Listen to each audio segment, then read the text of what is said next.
ninka wanaagsan baa ciyaarta ugu dambe gaaladu waxay tiraan ninka wanaagsan baa ciyaarta ugu dambe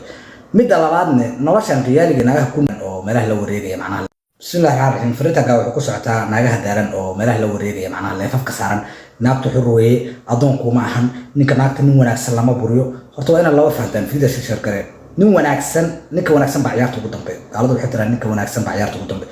midda labaadna noloshan qiyaaliga naagaha ku nool yihiin nolol la heli kara maaha macnaha real life waxay tahay naagta Soomaalida waa adoon ودمير لا سoo gatay war qolo walba dhaqan bay leeyihiin marka naagta ka masiirayso reer galbeedka gabadha oo 150 baxsanayso ninka wanka door awoodiin naagtaas kor waa la sheer karaa waa macna waxba la sheer gareey karaa laakiin naagta la soo guursada hadal uma furro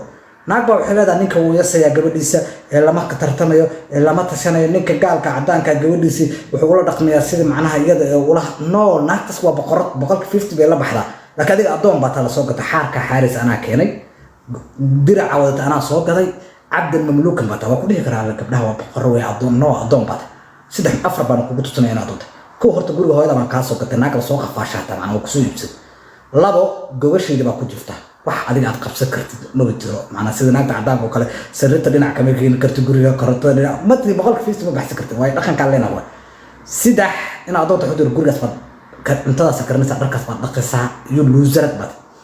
afarna in adoonta waxa u daliila nin naag la qaba baata waa ku qaba hebel naagtis baa lagu dhamaa wax sharaf aan leedahay ana sharaf ku leedahay marka joojiyo noloshan aad raadinaysaan in haysanin naagaha wadamada ugu timaadeen